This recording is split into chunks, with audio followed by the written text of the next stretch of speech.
On a freezing winter morning, drivers sped down the highway, only to spot a scene so cruel it made them stop in shock. Two wolf cubs were left hanging by ropes from a roadside pole, abandoned to their fate. What happened next would stun an entire community and reveal the true meaning of compassion.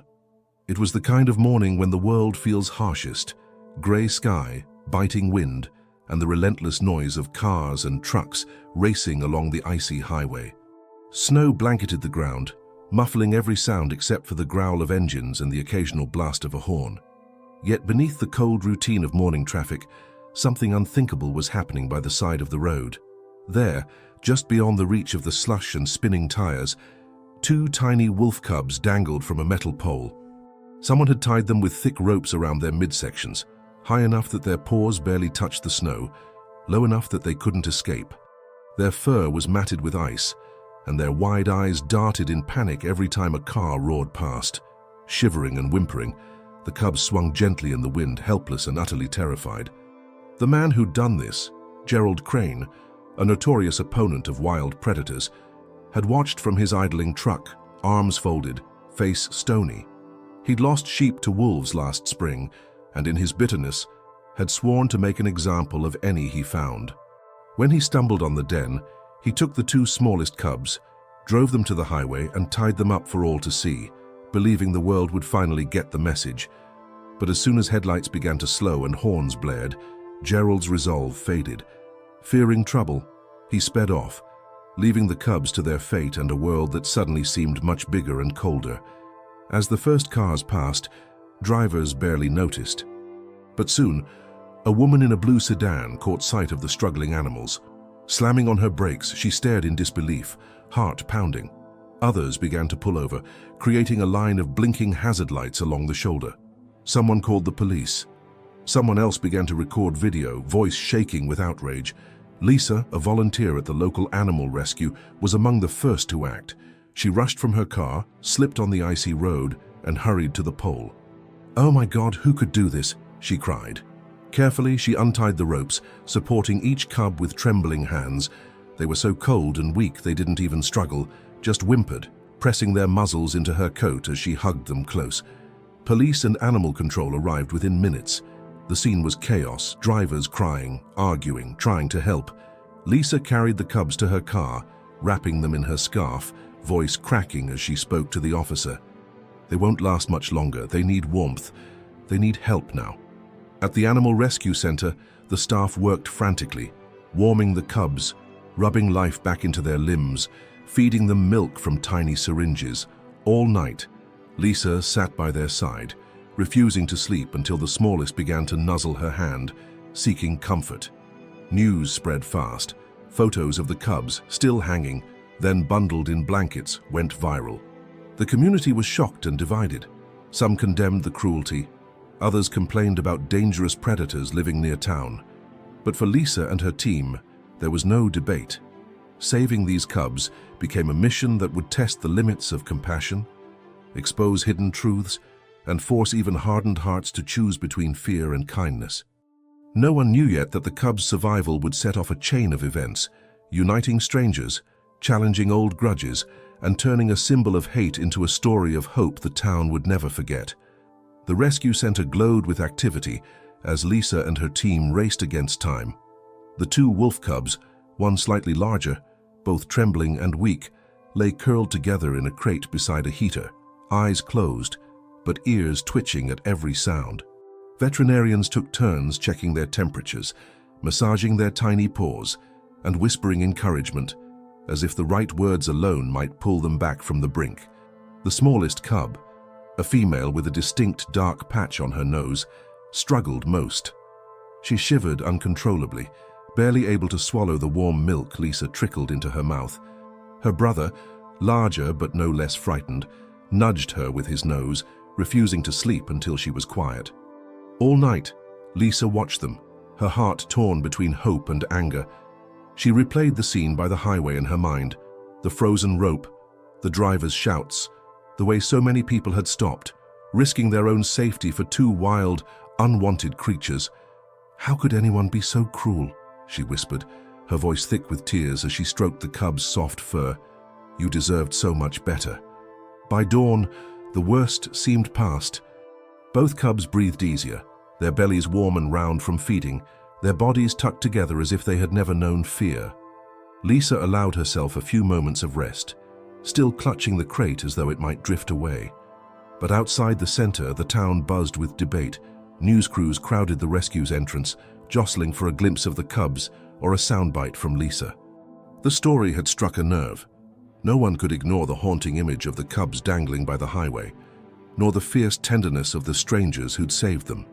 Some townspeople expressed outrage, demanding justice for whoever had done this. Others were less sympathetic, grumbling that wolves are dangerous and hinting that perhaps the cubs' removal was a favor.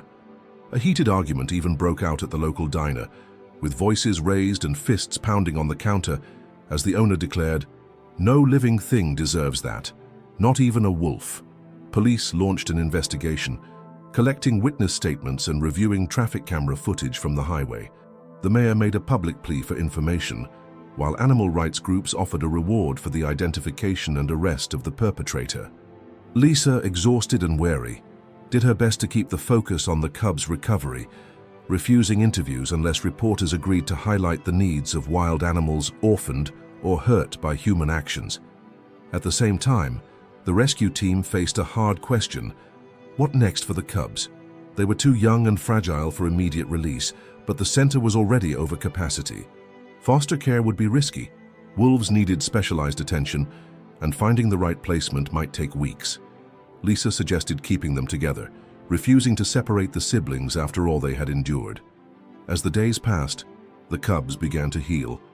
The brother, named Ash for his gray-tipped fur, grew bolder each day, exploring the play area and yipping for food at feeding times. His sister, Willow, stayed closer to Lisa, but soon found comfort in the warmth of her brother and the gentle hands that cared for her. Visitors left toys and blankets. Children from the local school sent hand-drawn cards with messages like, "Get well soon, baby wolves, and you are loved." Yet not everyone was happy. Gerald Crane, watching the uproar from his farm, seethed with frustration. Instead of support for his campaign against predators, he saw neighbors rally around the cubs. Even his own nephew, Sam, questioned the cruelty. "Uncle, what if someone did that to us?" The words echoed in Gerald's mind, planting seeds of doubt he refused to acknowledge. A week after the rescue, police made an announcement. Evidence pointed to a single suspect, a local farmer with a history of conflicts over wildlife. No arrests were made, but the pressure mounted. Rumors swirled about vigilante justice, while Lisa worried for the cubs' safety. The center installed new security cameras, and volunteers took shifts through the night to ensure no harm would come to the animals in their care. Amidst the chaos, something remarkable began to happen. The town, divided for so long over the question of wild animals, found common ground in the cubs' innocence. People brought supplies to the rescue, volunteered their time, and started talking about how to coexist rather than compete. The cubs, once symbols of fear, became emblems of the town's capacity for change. But just as hope began to bloom, a shadow loomed.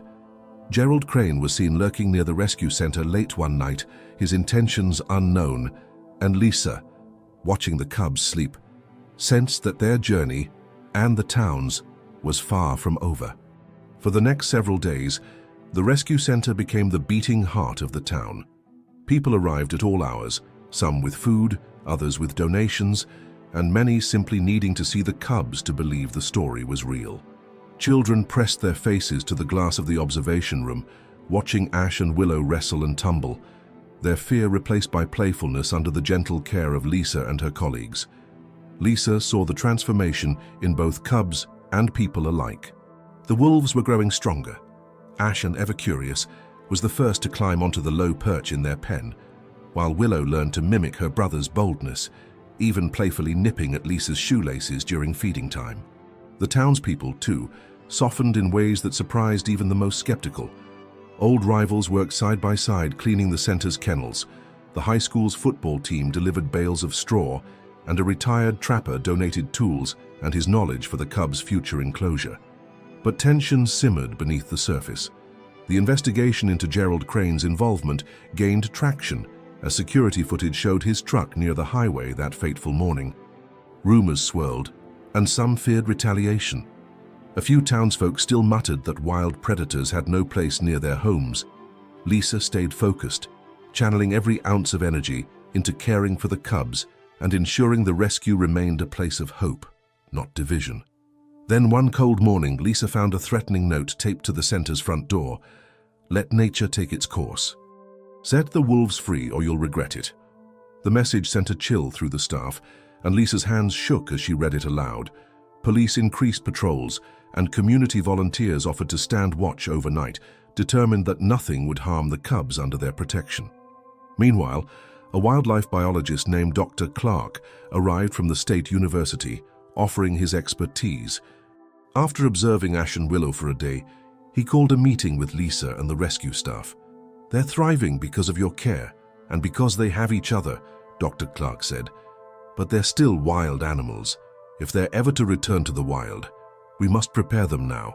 Minimize human contact, let them rely on their instincts, and create a rewilding enclosure. If not, they'll spend their lives in captivity." Lisa felt torn. She'd grown deeply attached to the cubs, and the thought of letting them go into a world that had already shown so much cruelty was painful. But she also understood that true compassion meant doing what was best for the wolves, not what comforted her heart.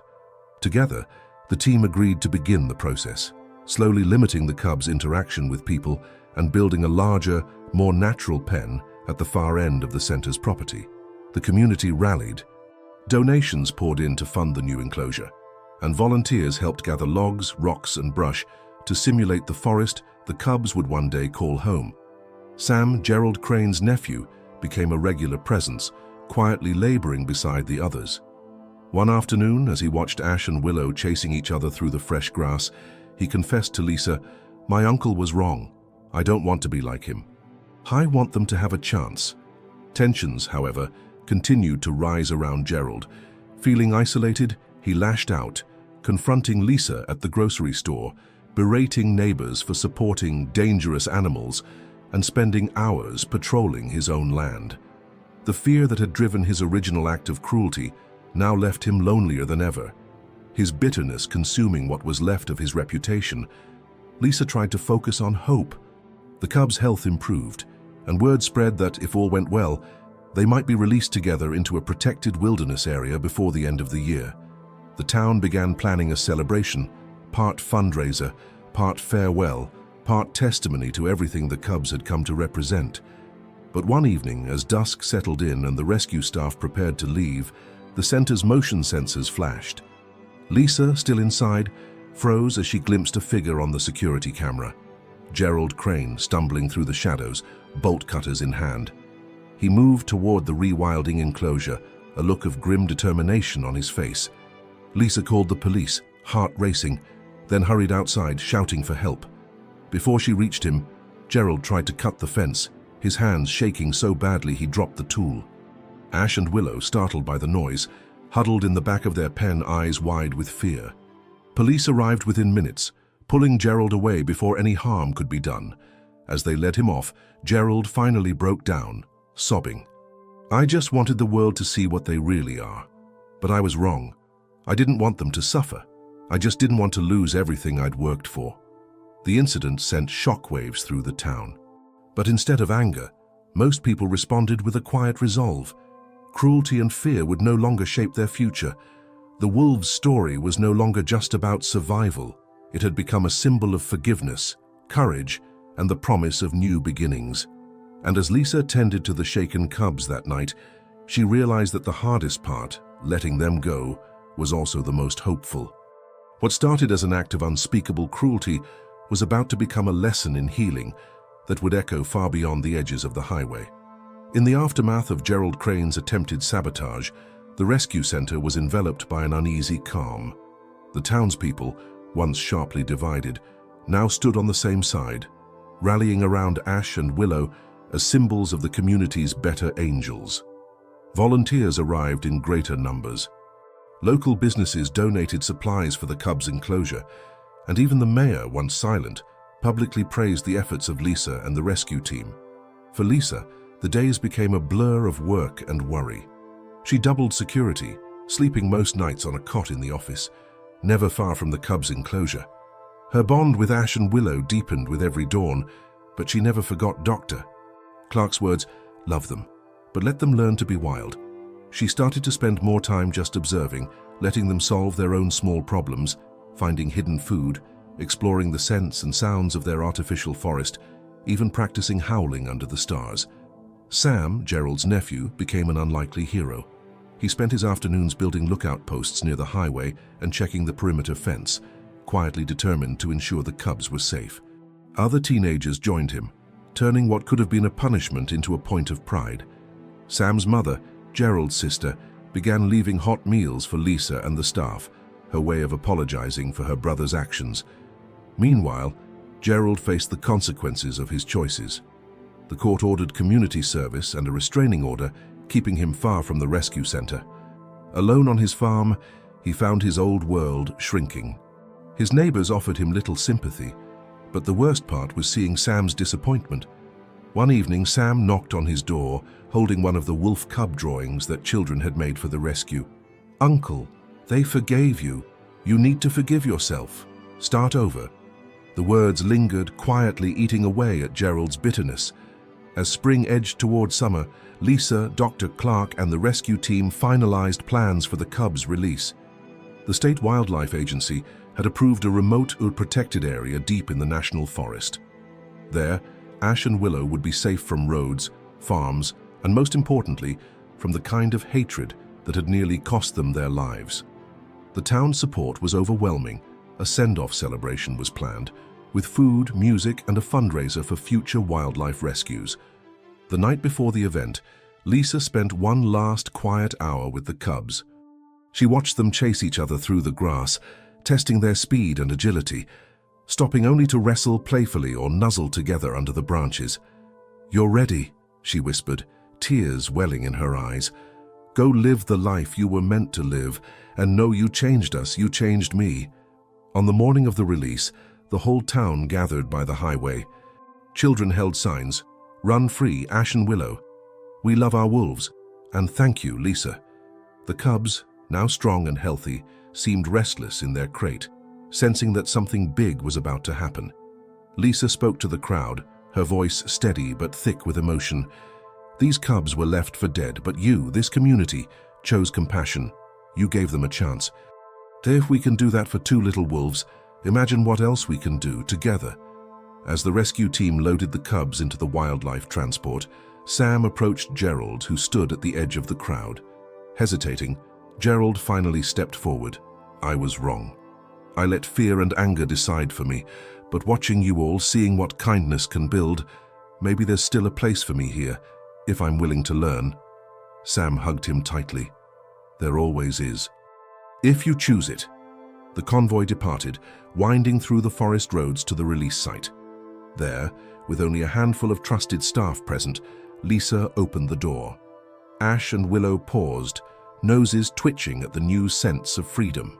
Then, with a burst of energy, they bounded into the trees, together, wild and alive, disappearing into the green shadows where they belonged. The staff stood silent for a moment, overcome by a mix of sorrow and triumph. Lisa smiled through her tears, feeling both the ache of goodbye and the joy of knowing she had done what was right. Back in town, the festival became a night of unity. Neighbors who'd once been divided danced together. Children painted faces with wolf paw prints. Even Gerald Crane joined the celebration, quietly helping clean up and listening as others shared what they had learned. He was no hero, but he was trying, and for the first time in years, he felt hope returning. Ash and Willow's release had started as a shock, a scene of cruelty that broke the town's heart. But it ended as a story of healing, forgiveness, and a new beginning for everyone. Yet, even as the community found peace, Lisa knew that the work was never truly finished. The wild would always need defenders, and every act of compassion, no matter how small, could change a life, a town, and perhaps even a world. As the weeks passed after Ash and Willow's release, the town of Maple Grove settled into a new and hopeful rhythm. The images of the cubs running free, captured by Lisa's trembling hands and later published in newspapers and online, became an emblem of the village's transformation. Where suspicion and fear had once divided neighbors, there was now pride and a quiet sense of accomplishment. The rescue center, once a place of emergency and anxiety, evolved into a hub for education and community connection. Schoolchildren visited in groups, listening wide-eyed as Lisa and Dr. Clark told the cubs' story, reminding them that even small acts of cruelty could ripple outward, and so too could acts of kindness. Parents who'd once been hesitant now volunteered for weekend cleanups or signed up to foster stray animals, their attitudes softened by the miracle they had witnessed. Sam, once Gerald Crane's uncertain apprentice, became a local advocate for wildlife protection. He led after-school workshops on tracking and animal safety, using the cubs' journey as a lesson in both caution and compassion. He shared with the kids how forgiveness wasn't weakness, but a way of healing that could mend more than broken bones. It could mend a whole community. Gerald himself faced a harder road. Though the town welcomed his attempts at change, trust came slowly. At first, he kept to himself, quietly completing his community service at the shelter and the town gardens. Each day, he watched from afar as neighbors laughed and planned new projects, his pride warring with shame. It was Sam's steady presence and gentle encouragement that pulled Gerald out of his isolation. "Don't run from what you did," Sam reminded him one day. "Show them what you can do now." Little by little, Gerald started to help, first by repairing fences around the rescue center, then by offering his knowledge to new volunteers. He made a habit of leaving small gifts for Lisa's team: a bag of nails, a box of apples, fresh hay for the animals. Eventually, the walls around his heart began to crack. People started greeting him with cautious nods, then with real conversation. Forgiveness, Gerald realized, was a two-way street, one that required both humility and effort. Meanwhile, Lisa struggled with a new feeling: emptiness. The cubs had filled her days and her heart with purpose, and their absence left a hollow ache. Still, she threw herself into her work, expanding the rewilding program, seeking grants for a new education wing, and counseling those who needed help processing the dramatic changes in their community. One evening, Dr. Clark found her alone in the observation room, staring at a paw print left behind by Ash. "They're out there because of you," he reminded her gently. "You saved them, and you saved us, too." The impact of Ash and Willow's story grew in unexpected ways. Regional newspapers picked up the tale, followed by radio interviews, and even an invitation for Lisa to speak at a wildlife conference. Donations arrived from distant supporters, moved by the images of the cubs' rescue and the community's unlikely redemption. Other towns sent representatives to learn how Maple Grove had transformed conflict into cooperation. The rescue center became a model, not just for animal welfare, but for how a community could heal after tragedy. The most powerful legacy, however, was invisible. It lived in the quiet choices made every day. Children who found an injured bird no longer turned away, but carried it to Lisa for help. Neighbors argued less and helped more. Farmers called the center when they spotted wolves or coyotes near their land, seeking guidance instead of taking action into their own hands. Trust, once fractured, was now a living thing, fragile but growing. Then one crisp morning, as Lisa walked the woods with Sam, Rex, and a group of young volunteers, they stumbled across a set of fresh paw prints, larger than any dog, leading deep into the pines. The kids gasped, whispering Ash and Willow. Lisa knelt by the tracks, heart pounding with a mix of joy and wonder.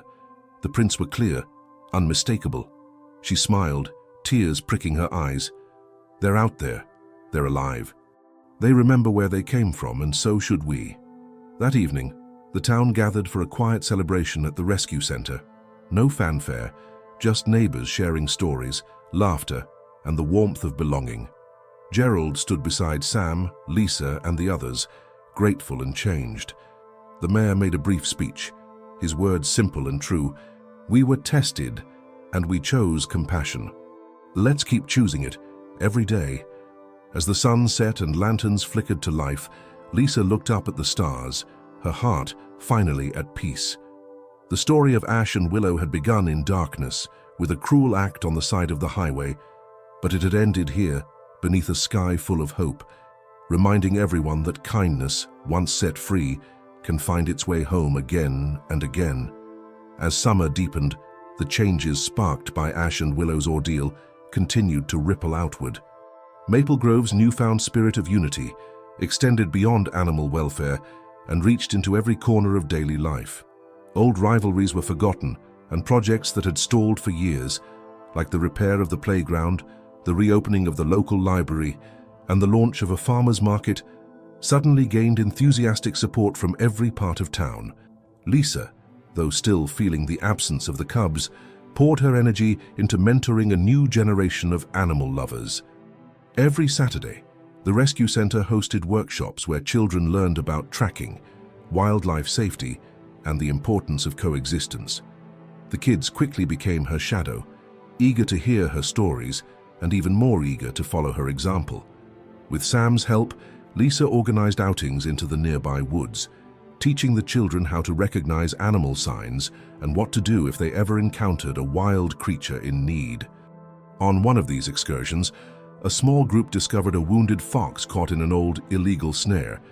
In the past, such a find would have caused panic or been ignored altogether. Now, under Lisa's calm direction, the children sprang into action. One ran for help. Another gently comforted the fox, and Sam used his pocket knife to free its leg. The fox was brought to the rescue center and cared for until it was well enough to be released, a small but powerful testament to how much the town had changed. Meanwhile, the impact of Ash and Willow's journey reached neighboring communities. Lisa was asked to speak at several local schools and town meetings, sharing Maple Grove's story as a case study in what could happen when a town chose compassion over conflict. A documentary crew arrived to capture the story for a regional broadcast. Lisa agreed, but only if the focus remained on the lessons learned, not on the spectacle of suffering. "This isn't about heroes," she told the producer. "It's about what we all can do when we refuse to look away." Gerald, too, found his place in this new chapter. Although still haunted by regret, he channeled his energy into building things: benches for the playground, repairs at the rescue center, even new fencing for the farms that had once made him fearful. He no longer felt the need to defend himself to his neighbors. Instead, he let his actions speak, and slowly, acceptance replaced suspicion. Gerald and Sam grew closer, repairing not only old fences, but their family bond as well. The town's transformation brought its own challenges. Success drew attention, and with it, the risk of outsiders misunderstanding Maple Grove's journey. A few animal rights activists, hearing only the beginning of Ash and Willow's story, arrived expecting a town eager for confrontation. Instead, they found a community in which wolves and humans, forgiveness and growth, coexisted in an imperfect but hopeful balance. Lisa met with the group at the rescue center, sharing not just the facts but the feelings that had shaped every step. "We didn't get here by being perfect," she admitted. "We made mistakes, some terrible, some small. But we learned together. That's what matters most."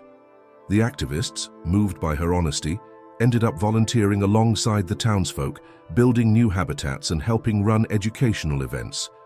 By the time they left, several said they'd never felt so inspired, and all the while, whispers of Ash and Willow's presence continued to surface. Farmers reported glimpses of two young wolves traveling together at dusk, always steering clear of livestock, but circling the woods near Maple Grove. Their paw prints, sometimes fresh, sometimes nearly lost to the rain, became a treasured sign of hope for the children who searched for them on every hike. On the anniversary of their rescue, the town gathered at the spot along the highway where it all began. Flowers and stones were placed at the base of the pole that once held the cubs. Lisa, Sam, Gerald, and dozens of neighbors formed a circle. Lisa spoke quietly. "We can't change what happened here, but we can change what happens next. Let's make sure no animal, no person, is ever left hanging and alone." As the sun set and families walked home together, the feeling was clear. Ash and Willow were more than survivors. They were catalysts, sparking a renewal that reached into every heart and home. In a place where hope once seemed as thin as a cub's whimper on the highway, kindness now echoed strong and clear. And somewhere in the twilight woods, Two wolves paused atop a hill, looking back at the village below, a silent testament to what can grow when mercy finds its way, even in the coldest places. The arrival of autumn painted Maple Grove in warm gold and crimson, but the changes within the village ran even deeper than the changing leaves. The memory of ash and willow remained fresh in every mind, a constant reminder that compassion, once ignited, could never truly fade. Lisa spent her days balancing work at the rescue center with new responsibilities. The education program flourished. Children who had once been afraid of the woods now led their parents on hikes, pointing out animal tracks and sharing stories about the wolf cubs that started it all. The local school even launched a Guardians of the Wild club, where kids took turns caring for small animals, planting native shrubs, and writing essays about kindness and courage. One Saturday, as Lisa led a group of students along a wooded trail, they stopped by a creek to rest. While sharing snacks, one of the younger boys, Eli, grew quiet and asked, "Do you think Ash and Willow remember us?" Lisa smiled, her gaze drifting into the shadows of the trees. "I believe they do, Eli, and I think they remember how you all helped them survive. Kindness leaves a mark, even when we can't see it." That same afternoon, Sam and Gerald repaired the old barn near the edge of town, converting it into a classroom and animal shelter. Their easy laughter and teamwork surprised neighbors, many of whom had doubted Gerald would ever truly change. When a reporter visited to interview the town for an update, Gerald spoke plainly.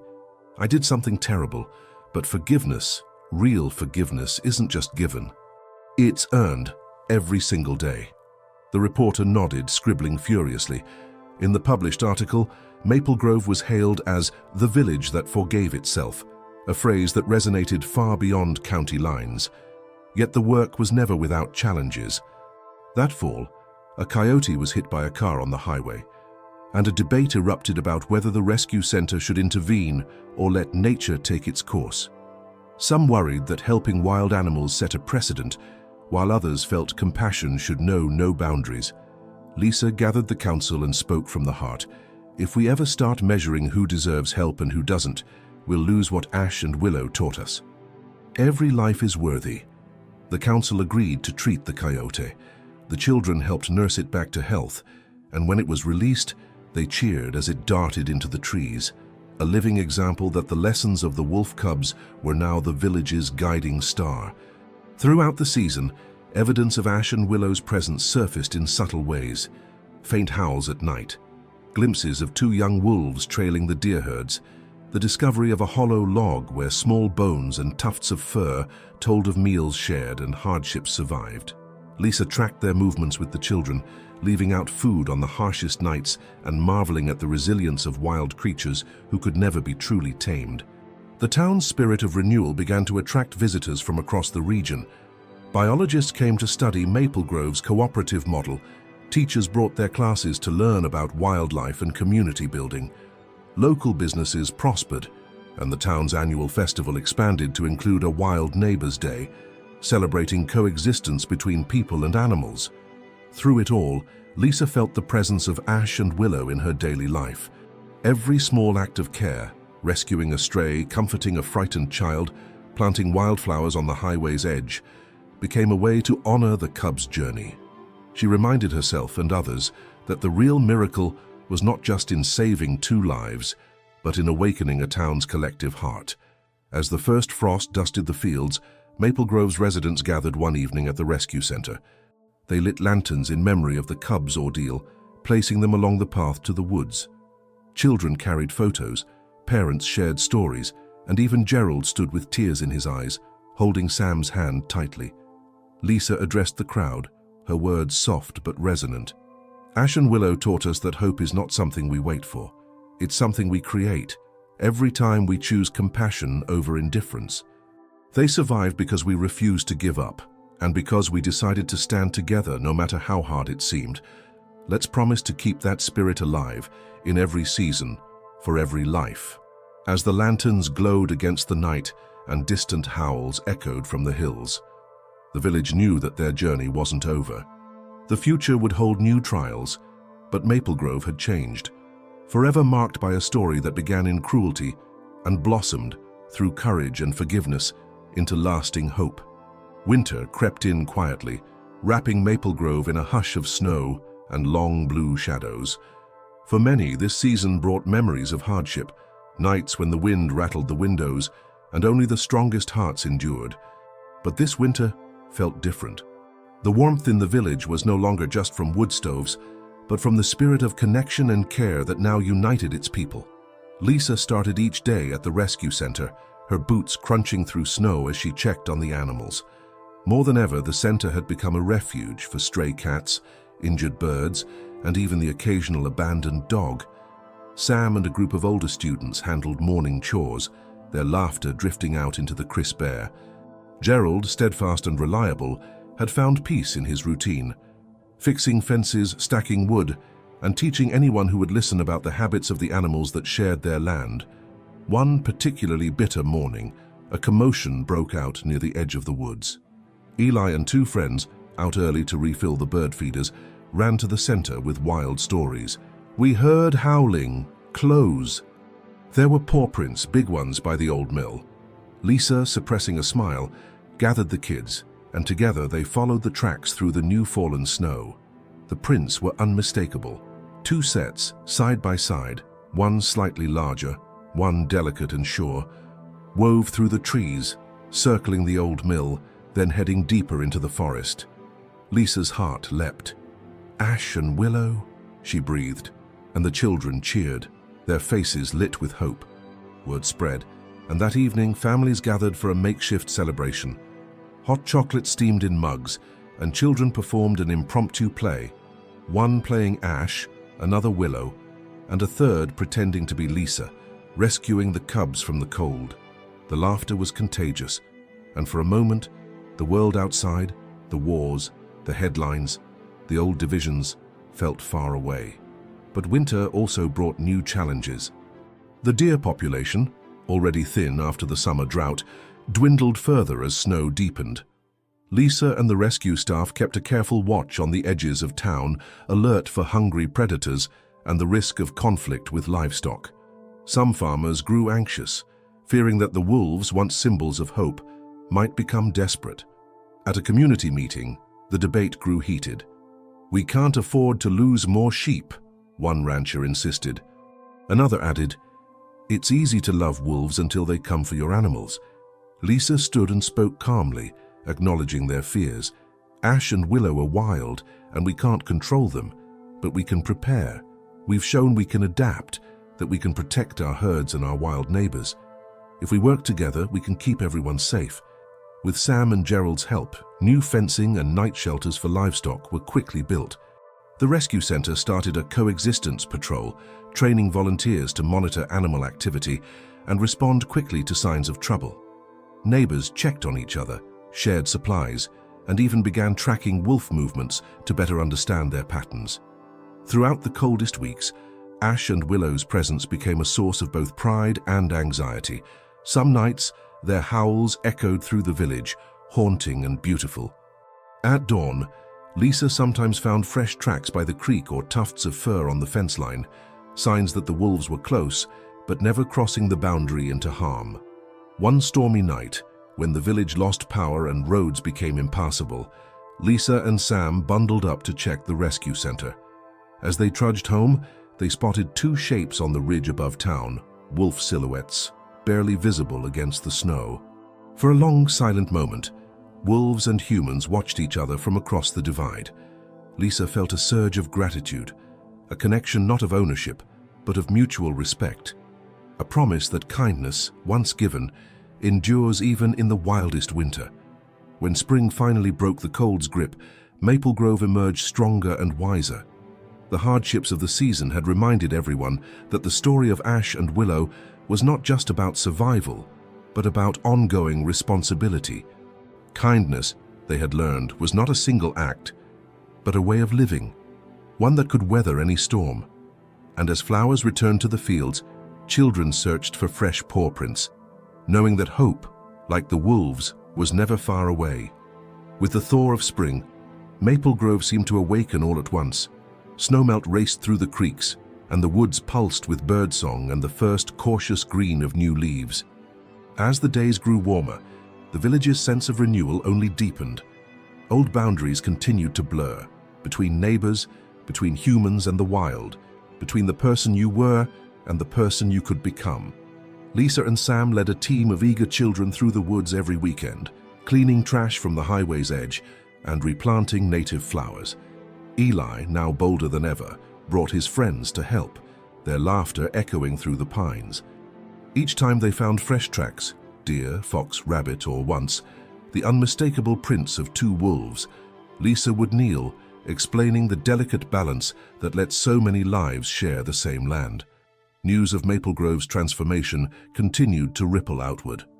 The rescue center received letters from distant towns asking for advice, and families drove from miles away to attend workshops or adopt rescued animals. Lisa worked with teachers to build a nature curriculum that became a model across the county, focusing not just on science, but on empathy, storytelling, and the value of every creature. Gerald, once the face of resentment and regret, now taught woodworking to teenagers, his gentle patience winning over even the most restless kids. He rarely spoke of the past, but when he did, his words were honest. "We all get lost sometimes," he told a group one afternoon, smoothing a rough plank as the students listened. "What matters is who helps you find your way back." That spring, something extraordinary happened. While hiking near the northern ridge, Lisa and her team found a den tucked beneath a fallen log, a hidden, quiet space lined with grass and fur. Inside, they saw two young wolves, barely past their first year, curled together in sleep. The cubs, Ash and Willow, had not only survived but had built a home in the wild. Lisa's heart swelled with pride and relief. She left quietly, instructing the group to keep their distance. "This is their world now," she whispered. "We're just lucky enough to be part of it." The sighting spread quickly, and the village buzzed with excitement. For some, it felt like a victory, proof that kindness and perseverance could not only save, but restore. For others, it was a chance to reflect on how far they had come from the days when fear and anger had ruled the conversation. With the den's discovery, Maple Grove redoubled its commitment to coexistence. Farmers met with Lisa and Dr. Clark to review livestock safety protocols and discuss new ways to monitor the wolves without disturbing them. Fencing was repaired, and motion-activated lights were installed along pasture edges. The council approved funds for more habitat restoration and set aside a portion of community land as a protected wildlife corridor. On a bright May afternoon, the town held its first Festival of the Wild, inviting neighboring villages to celebrate all creatures, wild and tame. Children painted murals on the rescue center's wall, deer in the meadows, foxes at play, and at the center, two wolves running together beneath the stars. Gerald and Sam built a wooden arch for the festival entrance, carving the names Ash and Willow at the top as a tribute to the cubs that had changed everything. Lisa was invited to speak. Standing before the crowd, she took a moment to look at each face, old friends, new families, visitors, and the children she had watched grow. "Ash and Willow taught us something we'll never forget," she began. "That mercy isn't just a feeling, it's a choice, made again and again, in the hardest moments and the smallest gestures. When we choose to see the wild in each other and to protect it, we make our home stronger." The festival lasted late into the evening, ending with lanterns released into the sky. As they drifted upward, Eli asked, "Do you think Ash and Willow can see them?" Lisa squeezed his shoulder, her voice soft with wonder. "I think they feel them. I think every act of kindness lights up the world, even in the places we can't see." With spring's arrival, it was clear. Maple Grove had become more than a village. It was now a sanctuary for animals, for people, for anyone in search of forgiveness or a new beginning. Yet life in the wild is never without uncertainty. As the year turned, whispers of change on the horizon stirred a quiet anticipation, reminding everyone that the story of Ash and Willow and of Maple Grove itself was far from finished. Summer arrived, bringing with it both abundance and a fresh set of challenges. The woods around Maple Grove thrummed with life. Rabbits darted through tall grass, hawks soared overhead, and in the cool shade beneath the trees, the villagers glimpsed the occasional flash of grey fur. Ash and Willow, now truly a part of the land. For the people of Maple Grove, the harmony between human and wild had become a source of pride. Still, the balance remained delicate. Early in the season, a string of livestock losses was blamed on predators. Some voices in the village grew uneasy.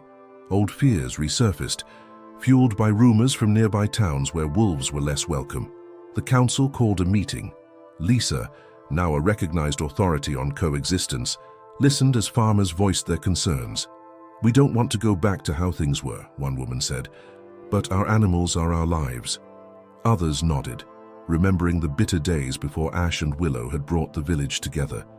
Lisa stood to speak, her voice gentle but clear. "This isn't just about wolves, it's about all of us. We made a promise to care for the wild, but that means caring for each other too. We have to listen, adapt, and protect what matters on both sides."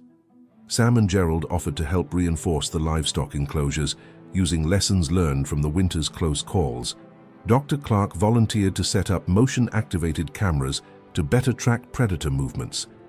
A small response team formed, ready to respond quickly to any new incidents, both to support farmers and to investigate what had actually happened. Within weeks, the new systems bore fruit. One night, the cameras captured not wolves, but a pair of stray dogs causing the trouble, eager for easy meals and unaware of the tension they'd caused.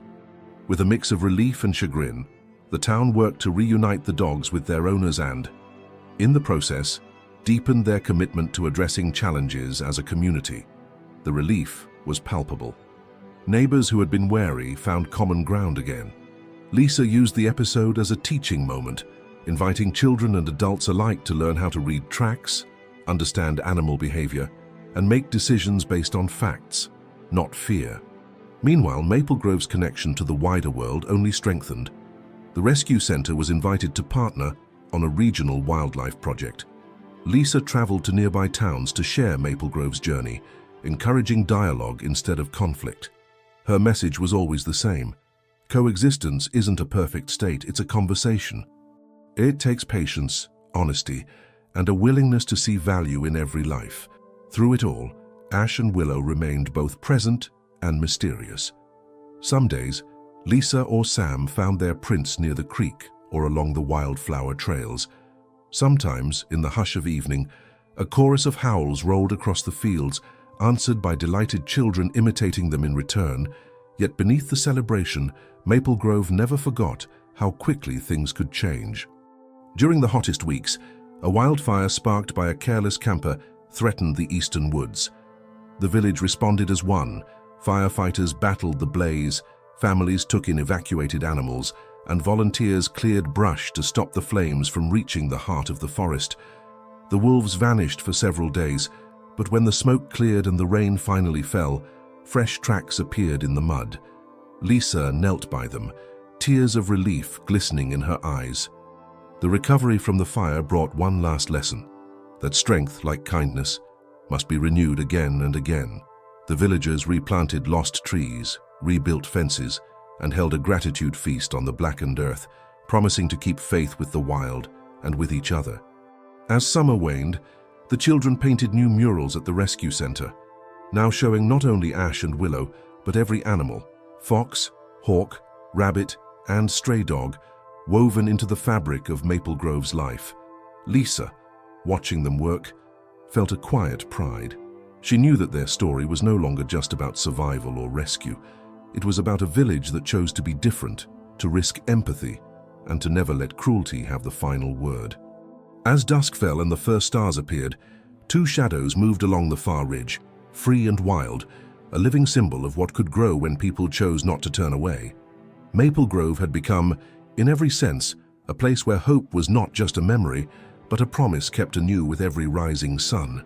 As the harvest approached, Maple Grove glowed with a golden, hard-won abundance. The fields were full, the orchard heavy with fruit, and the forest, once scarred by fire, was slowly healing, green shoots rising from blackened earth. The town, too, had found its rhythm, guided by the lessons of the past few years: unity, forgiveness, and the courage to care for both neighbor and nature. Lisa found herself reflecting more often on the journey. She spent quiet evenings walking the trails, pausing at the creek where Ash and Willow's tracks had first appeared that spring. Sometimes, she'd catch a glimpse of movement, a flash of grey fur, a pair of bright eyes in the underbrush. Those brief encounters filled her with a peace no words could capture. Meanwhile, the rescue center had become the unofficial heart of Maple Grove. It buzzed with activity. Students caring for animals, Sam teaching woodworking, Gerald quietly leading fence repairs, and families bringing baskets of fruit or loaves of bread to share. There was no trace of the old division. The community's scars had become seams stronger for the mending. One late afternoon, the town hosted a gathering at the old barn, now transformed into a meeting hall and classroom. The occasion was a workshop on coexistence, drawing guests from surrounding towns. Lisa stood before the crowd, flanked by Sam and Gerald, as she recounted the story of Ash and Willow, how the cubs had been abandoned in cruelty, how strangers became allies, and how forgiveness had saved not only 2 wolves, but an entire community. As Lisa spoke, her eyes met those of children who hadn't even been born when the wolf cubs arrived. "Kindness," she said, "is the most radical thing we can choose. It's what saves lives, and what turns enemies into friends." The hall filled with applause, real, not just polite. A young teacher from a neighboring village raised her hand. "What do we do when people are afraid, when they don't trust the wild or each other?" Lisa's answer was gentle but firm. "You start with listening. You look for the part of them that remembers hope. And you keep showing up, even when it's hard. No change happens alone." The conversation flowed late into the night. Stories traded, recipes swapped, new friendships sparked over mugs of tea and slices of fresh apple cake. Children played in the fields, inventing a game called Find the Wolves, their shouts echoing into the dusk. Gerald, once a silent figure at the edge of such gatherings, now found himself at ease among old friends and new. He shared stories of his own mistakes, never hiding the truth, but always ending with a promise. What matters is what you do after. You can always build something better. As the workshop drew to a close, Lisa invited the guests to a moonlit walk. Lanterns bobbed along the trail, illuminating the path to the edge of the woods. There, as if by fate, a distant howl broke the quiet, first one voice and then another, weaving together in a song that belonged to both wilderness and home. The group fell silent, humbled. No one needed to see Ash and Willow to know they were there. Their presence was felt in every act of mercy, every choice to try again, every step toward a future where fear no longer decided the rules. When the guests departed the next morning, many left with tears in their eyes. They took with them not just advice or stories, but a sense that change was possible, even in the hardest places, even after the worst mistakes. Back at the rescue center, Lisa, Sam, and Gerald sat together, sipping coffee and watching the sun rise. "Do you think it will last?" Sam asked, his voice quiet. Lisa smiled, resting her hand on his shoulder. "If we keep choosing it, every day, it will." The harvest festival that followed became a celebration like no other. Neighbors shared their bounty, music filled the air, and a mural of Ash and Willow painted by the children was unveiled in the town square, a permanent reminder that the legacy of kindness is never truly finished. As dusk fell, Lisa stood by the mural, watching 2 distant shapes slip through the golden grass at the forest's edge. She closed her eyes, sending a silent thanks to the wild, knowing that the greatest gift Ash and Willow had given was not their survival, but the way they had changed a town and taught everyone the courage to begin again.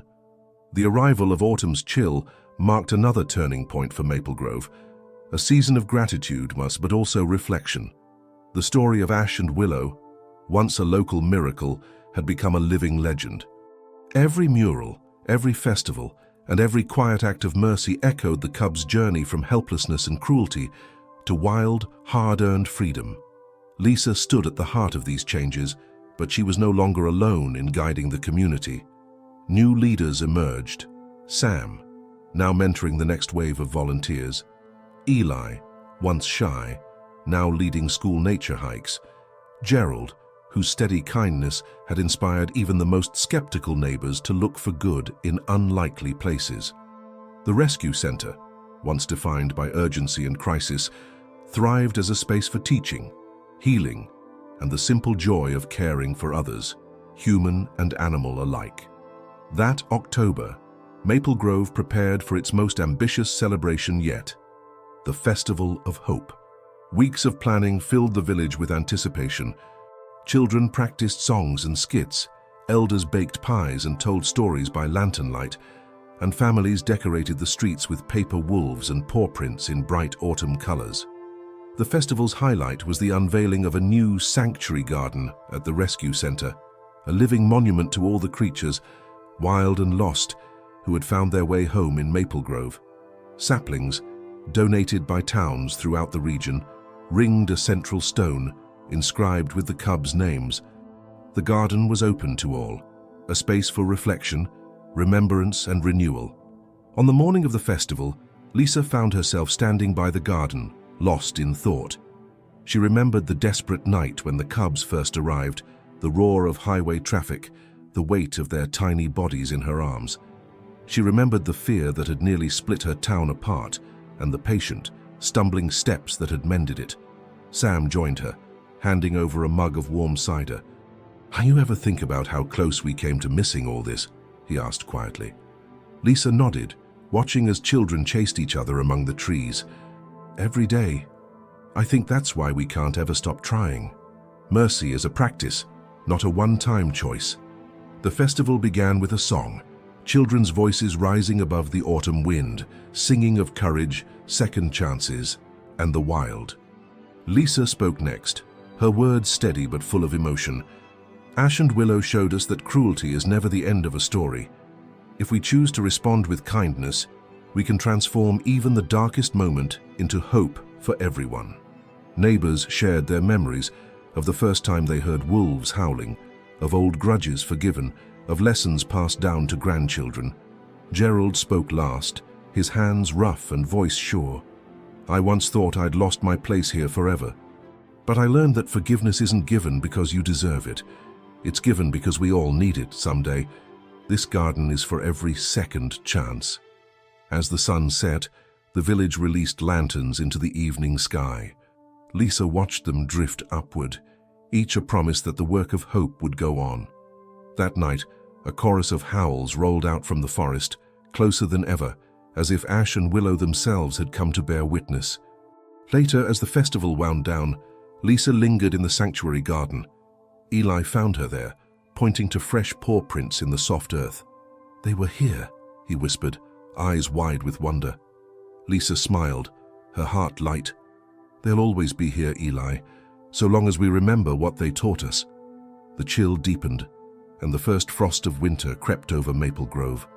The villagers gathered in the warmth of the rescue center, sharing soup, stories, and the quiet certainty that, whatever the future brought, they would face it together, united by the courage to care, the grace to forgive, and the hope that had begun with 2 lost cubs and grown strong enough to carry them all. The first true frost of winter settled over Maple Grove, transforming the sanctuary garden into a world of silver. Ice rimmed the saplings and the stone bearing Ash and Willow's names, each blade of grass shining in the weak morning sun. The village, weary but content from the festival, had no sense that one final test was waiting, one that would call forth everything they had learned. It began with a storm, an icy wind roaring out of the north, driving heavy snow ahead of it. Within hours, the roads vanished under drifts, and power flickered, then failed entirely. The rescue center became the gathering point, its generator humming as neighbors filed in with blankets, food, and pets cradled in their arms. Gerald and Sam tended the fires, Eli led the children in games, and Lisa checked on each person, her calm presence a quiet anchor. But outside, in the howling dark, a new crisis was unfolding. Early the next morning, a frantic knock sounded at the rescue center door. A young farmer, one who had once spoken harshly against wolves, burst in, his face white with fear. "I saw them, 2 wolves, caught in the old traps on the West Ridge. They're hurt, and this storm—" His voice broke. "I was wrong. I need help. Please." Lisa's heart clenched. She knew who he meant. "We'll go," she said at once, gathering her team, Sam, Gerald, and several volunteers bundled up in layers, tied ropes, and grabbed the center's sled. The children pressed close, watching wide-eyed as their heroes disappeared into the blizzard. The journey was grueling. Snow stung their faces and hid the trail, and it took hours to find the ridge. At last, through the swirling flakes, they spotted two shapes tangled in the iron jaws, Ash and Willow, sides heaving, blood on the snow. Fear and hope warred in Lisa's chest. She knelt by the wolves, murmuring gently as Sam pried open the first trap and Gerald soothed the frightened animals with a steady hand. It took every ounce of skill and courage to free them. Ash's leg was gashed. Willow, though bruised, pressed close, refusing to leave her brother. Lisa dressed the wounds, improvising splints and bandages with scarves and spare rope. "You're not alone," she whispered. "Not ever again." Together, the team loaded the wolves onto the sled and began the long trek back, their progress painfully slow through the deepening snow. Each time they stopped to rest, Lisa watched the villagers, people who had once feared or hated wolves, lifting, carrying, shielding the animals from the wind. No one complained, not even the farmer who had called for help. Compassion moved them forward, step by step. Back at the rescue center, the entire village rallied. Dr. Clark and Lisa worked side by side to treat Ash's injuries, while Willow was comforted by the same soft voices and warm blankets she'd known as a cub. The children made "Get Well Soon" cards, decorating the walls with drawings of wolves running beneath stars. The hours stretched into days. The storm raged on, cutting Maple Grove off from the outside world. But within the rescue center, there was no fear, only a sense of unity deeper than ever before. Food was shared, stories passed from elder to child, and everyone took turns caring for the wolves. Gerald, his hands gentle despite their strength, stayed by Ash's side through the worst nights, murmuring the same forgiveness he had once sought for himself. At last, the storm broke. Pale sun poured through the windows as Lisa and Dr. Clark declared Ash strong enough to return to the wild. The entire village gathered as the doors to the sanctuary garden were opened. Ash limped outside, Willow at his side. For a moment, they hesitated, turning to look at the humans who had saved them. Once, twice, now forever. Then, with a final glance, the wolves slipped away into the shining woods. Tears and laughter mingled in the morning air. The rescue center, the garden, the entire village seemed to pulse with gratitude. A living promise that every act of mercy, no matter how small, could ripple outward, changing not only the lives it touched, but the very soul of a place. Lisa hugged Gerald, Sam, and Eli, her voice trembling with emotion. "We did it. We kept the promise. No one gets left behind. Not animal, not person." That's what it means to belong. As the sun climbed higher, the people of Maple Grove watched two shadows merge with the trees, their howls a hymn to the wild and to all who dared to love it fiercely, even through the fiercest storm. The storm's memory lingered long after the snow melted, woven into the fabric of Maple Grove like the story of Ash and Willow themselves. The sanctuary garden blossomed that spring, fed by thaw and by all the silent hope sown during the dark days of winter. Children played among the saplings and stones, tracing paw prints etched into the earth and listening to stories that had already become legend. In every corner of the village, the impact of the wolves' journey could be felt. The rescue center remained a place where neighbors gathered not only in times of crisis, but to celebrate, to learn, and to remember what was possible when kindness triumphed over fear. New faces arrived, travelers, scientists, and families in search of hope, drawn by tales of a town that had saved two lost cubs, and in doing so, saved itself. Lisa watched Maple Grove thrive and felt an enduring peace. She'd learned that no act of mercy was ever wasted, that forgiveness could heal even the oldest wounds, and that change, though often painful, could lead to a more beautiful life for all. Each morning she would walk to the sanctuary garden, sometimes with Sam, sometimes with Eli or Gerald, and stand quietly remembering how far they had come. On the anniversary of Ash and Willow's first rescue, the entire town gathered under clear blue skies. They told the story once more, not just of the wolves' ordeal, but of every hardship faced, every forgiveness given, every hand reached out in compassion. Songs and laughter filled the air as the children performed a play. Wolves rescued from cruelty, nursed to health, and returned to the wild thanks to the courage of a village that refused to turn away. During the celebration, Lisa addressed the crowd, her voice resonant with gratitude and pride. Ash and Willow taught us that the wild isn't something to fear or conquer. It's part of us as we are part of it. Their story is proof that hope can begin in the darkest place, and that the smallest choice for kindness can change the world. Let's carry that lesson with us, not just today, but in every season, for every life. That night, as dusk fell, the villagers released lanterns into the sky. The flickering lights drifted above the trees, joining the stars. In the hush that followed, a pair of howls rose from the distant woods. Ash and Willow, alive and free, their voices braided with the spirit of Maple Grove.